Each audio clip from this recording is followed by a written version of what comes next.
Hi, welcome to Algebra 2 Common Core. Today we're going to work some more with the complex numbers that we were first introduced to in our last lesson. Let's start with example number 1, which is a review of what we did in the last lesson. In part A, 4 radical negative 27. As soon as I see a negative underneath my square root sign, that automatically tells me that I've got an imaginary answer.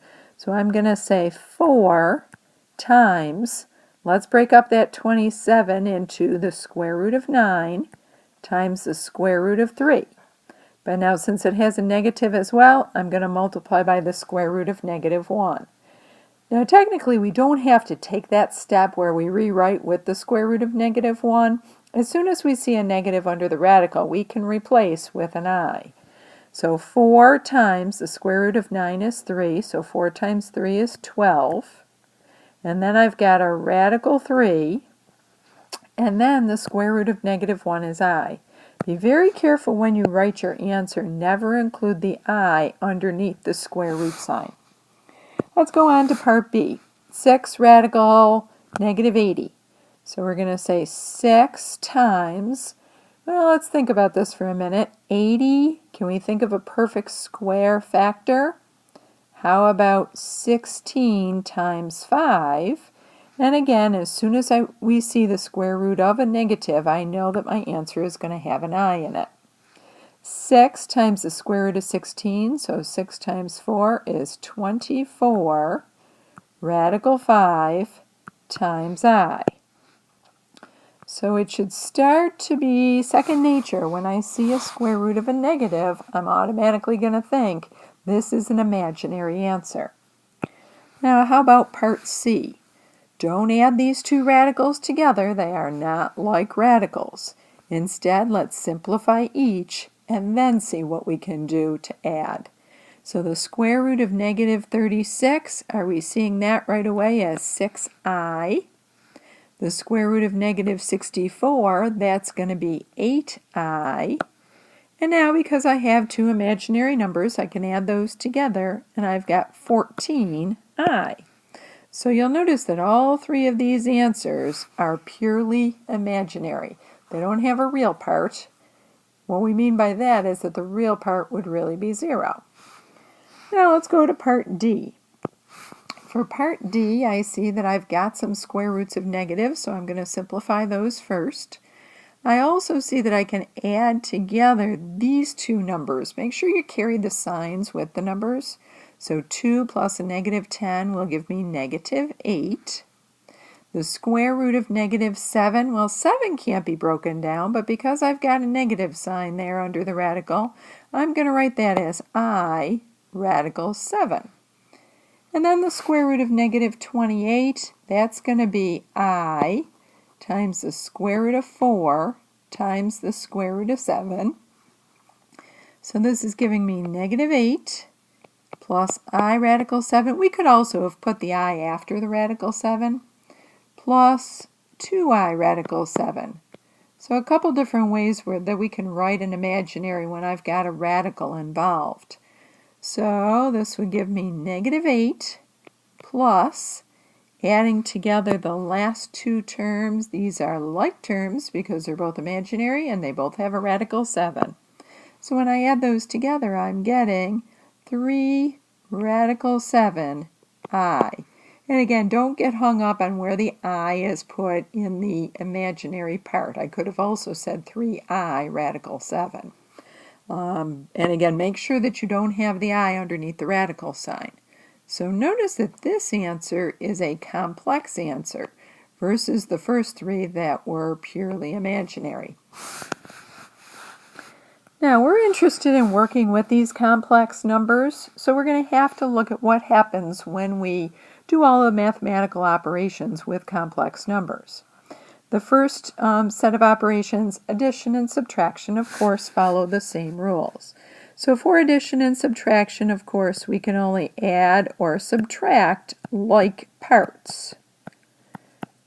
So what do I mean by that? I can add together real parts. I can add together imaginary parts, but I can't mix them together. So looking at example A, I've got negative 2 plus 7i plus 6 plus 2i. Both of these are complex numbers that have a real part and an imaginary part. So adding together the two real parts, negative 2 plus 6, that's giving me 4. Then adding together the two imaginary parts, I see that I get plus 9i. Notice that I've written my answer in what we call standard form. That's our a plus bi form. So the real part comes first, plus the imaginary part. Notice that these two examples both have addition, so let's go ahead and try part B. We want to add together the real parts, so 8 plus 12 gives me 20. Then add together the imaginary parts. 4i plus negative I gives me plus 3i. So I am getting the complex answer, 20 plus 3i. The next two examples are both subtraction, and we're going to follow the same rule. We want to subtract the like parts. So for my real parts, I've got 5 minus 2 is, of course, 3. Then go to the imaginaries. Make sure you still subtract. 3i minus negative 7i. That's giving me plus 10i. So hopefully you're seeing that adding and subtracting complex numbers is a really easy process as long as you recognize that you've got addition or subtraction.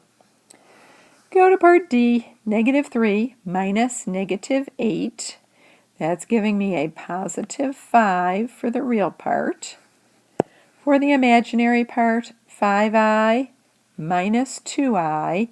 That's giving me a positive 3i. Again, in both of these cases, my answer was a complex answer with a real part and an imaginary part. In the next part, let's take a look at multiplication involving complex numbers. In example number 3, you'll notice that we are multiplying monomials times our binomials. So looking at part A, I've got 4i times 2 minus 5i. Whenever I've got a monomial times a binomial, we are of course going to use the distributive property.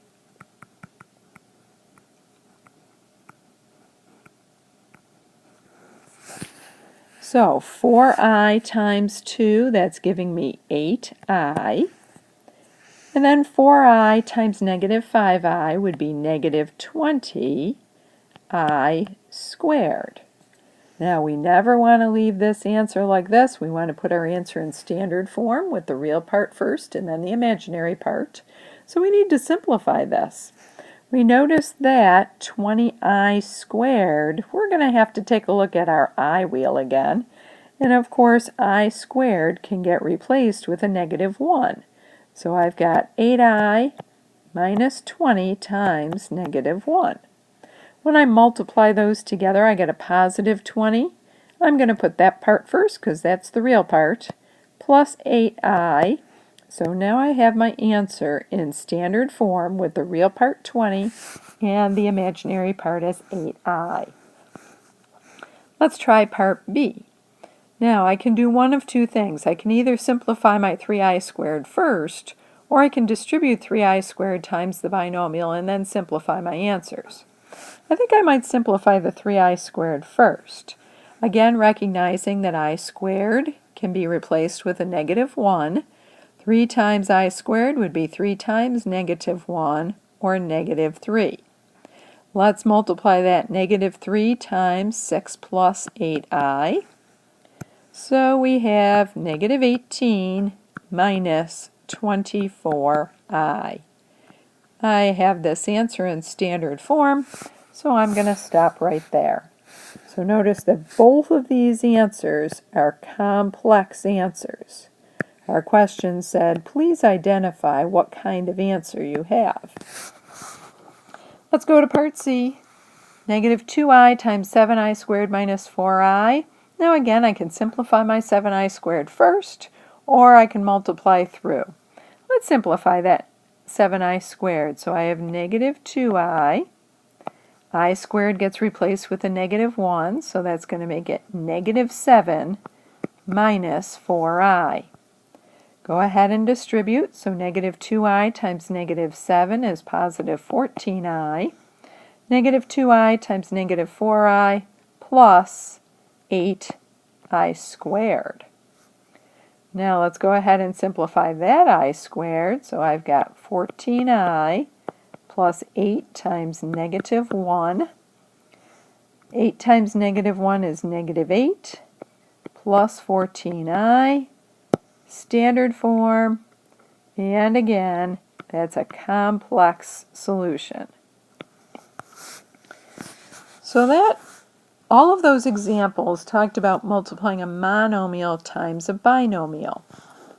When I look instead at example number 4, I see that we're in each case multiplying a complex number, which is a binomial, times another complex number. So when we are doing complex times complex, I have one of two choices. I can either use our friend FOIL, remembering all the steps for first, outer, inner, and last, or sometimes it's easier to set it up as a box multiplication so that we're sure that we do the double distribution method that's required in FOIL. So I'm going to do one of each, and you decide which way you like better. So 3 plus 5i times 7 plus 2i. My first, I'm going to multiply the 3 times the 7, and that's giving me 21. Now, you'll notice that I'm doing product. I'm not adding or subtracting. So with a product, each term in each complex number has to be multiplied by each other term. So going to the next, for the outsides, I want 3 multiplied by 2i. So that's going to give me plus 6i. Then I'm going to go to the insides. 5i times 7, that's 35i. And then the last, 5i times 2i, that's going to be a 10i squared. Now, two things that we can simplify here. First of all, the middle two terms can be added together. Secondly, the 10i squared is going to be replaced with a negative 10 because I squared is equal to negative 1. So adding together the real parts, 21 minus 10 gives me 11. Adding together the imaginary parts, 6i plus 35i gives me 41i. So when I multiplied those two complex numbers together, I got a complex product. I wonder if that will always be the case. Let's try B using the box method. So remember, if I'm multiplying two binomials or two complex numbers that have two parts, a real part and an imaginary part, I'm going to set up a 2 by 2 square. Doesn't matter which complex number I put on the side and which one I put across the top. The important thing is that each term gets multiplied by each other term. So negative 2 times 3, negative 6. Negative 2 times negative 2i, positive 4i. 3 times 6i, that's an 18i. And negative 2i times 6i gives me a negative 12i squared. Now the nice part about this method is that I can look at the diagonal and see my like terms there, so I can add them together. Notice that the other diagonal technically has like terms as well. I need to recognize that negative 12i squared is the same as negative 12 times negative 1. So adding together negative 6 plus 12, think about where that plus 12 came from, gives me a positive 6. And the other diagonal is giving me plus 22i. Again, adding together the like terms once I've already multiplied. And once again, this product gave me complex solution. Now, pause the video for a minute and try C. You decide which method you like better. You can either do it horizontally using FOIL or using the box method. Come back and check your answer with my solution when you're done. My solution was negative 17 minus 17i. Again, a complex solution. Check your work with mine. If you did the box method, you should have gotten the same solution. In exercise number 5, we still see that we're doing the operation of multiplication, but we have to recognize these as multiplication, and in some cases we get special products here. So in A, I see that I've got 3 minus 4i quantity squared. Now we would never just square each part because this really means that I'm multiplying together 3 minus 4i times 3 minus 4i. So the same complex number by itself. Now we can use our pattern of saying 3 times 3 gives me 9, so the first term squared. The outers give me negative 12i, and the inners give me negative 12i. So altogether that's a negative 24i. And then the last give me negative 4i times negative 4i, which is positive 16i squared. Replace that I squared with a negative 1, so I've got 9 minus 24i. 16 times negative 1 is negative 16. So 9 minus 16 is negative 7 minus 24i. And I see that in that case, when I squared that binomial, I still got a complex solution. So it was no different than multiplying two different complex numbers together. I just had to remember to multiply the two together. In part B, let's take a look at this product, 2 plus 6i times 2 minus 6i. When I multiply the 2's, that's giving me 4. The outsides are giving me a negative 12i. Insides are giving me a positive 12i. And the lasts are a negative 36i squared. So I'm going to replace the I squared with negative 1. Negative 36 times negative 1 is positive 36. And when I add it to 4, that's giving me 40. But if you take a look carefully at the imaginary parts, you see that those two, negative 12i and positive 12i, cancel. So in this case, my answer turned out to be a purely real solution. Take a look at the original problem and see what you notice. Let's try part C.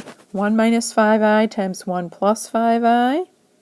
I'm going to do this one as a box just to show the method again, but I could use double distribution or FOIL. So 1 minus 5i. 1 plus 5i. 1 times 1 gives me 1. 1 times 5i is 5i. Negative 5i. And negative 25i squared.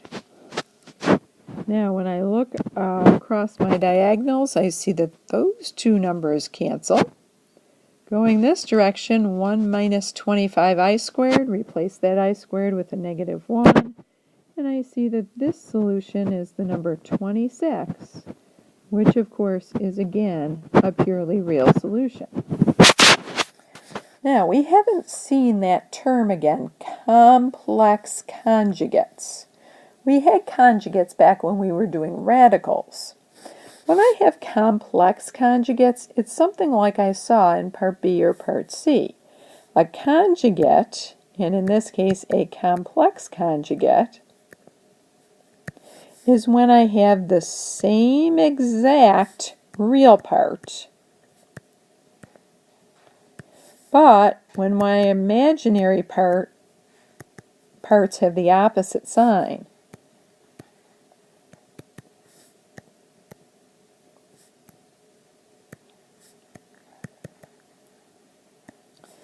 So in the case of example B, 2 plus 6i times 2 minus 6i, the real parts match, but the imaginary parts have opposite signs. For part C, the real parts match, the imaginary parts have opposite signs. Now did you notice that every time we multiplied two complex conjugates together, my solution is always real? And that's a really important concept to recognize. Moving on to example number 6, we just have a little bit more detail to cover in this product and then some. So in example number 6, I need to look at this and say, let's follow our order of operations. So first of all, we want to multiply these two complex numbers together. Again, however you prefer it, 5 times negative 3 is negative 15. Outsides give me plus 5i. Insides give me negative 6i. And last give me plus 2i squared. Now likewise, I'm going to want to do the distribution to multiply 4i times 2 plus 3i. 4i times 2 is 8i. 4i times 3i squared, 3i is 12i squared. Now before I put together my like terms, I'm going to replace all of my I squareds with negative 1. So I now have negative 15. Putting my two imaginary parts together, that's giving me a negative I. 2 times negative 1 is negative 2. Here's another imaginary part, 8i. 12 times I squared would be 12 times negative 1, or negative 12. So my real parts add together to be negative 29. My imaginary parts add together to give me plus 7i. So my solution is this complex answer with a real part and an imaginary part. Now I'm going to put some you-try-its up for you to give a try. Pause the video and then come back once you've done it and check your 3 answers.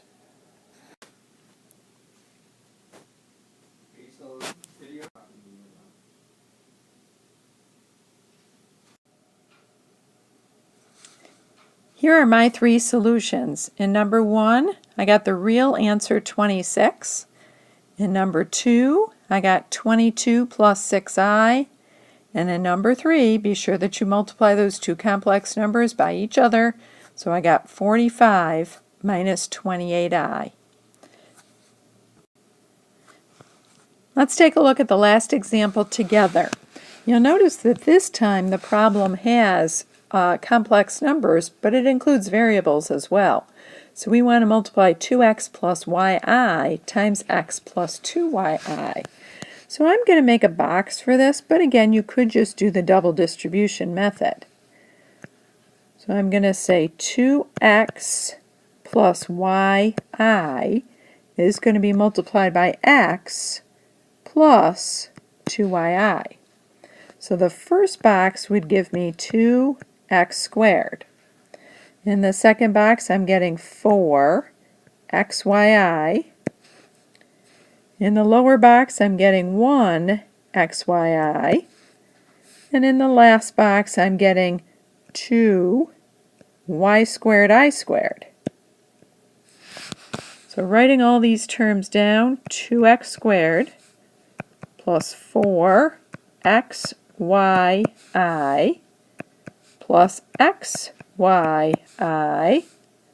plus 2y squared I squared.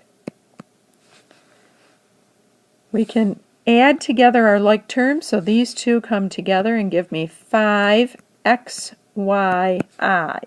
That's our imaginary part of our answer because it's got the I. Looking at the last term here, I see that I've got an I squared, which of course is negative 1. So my real part is going to be 2x squared minus 2y squared. And since the 5xyi was positive, I'll put the plus here. So really, this part of my answer is the real part, and this part of my answer is the imaginary part. So don't be thrown by the fact that this example had variables in it. I did the multiplication exactly the same way.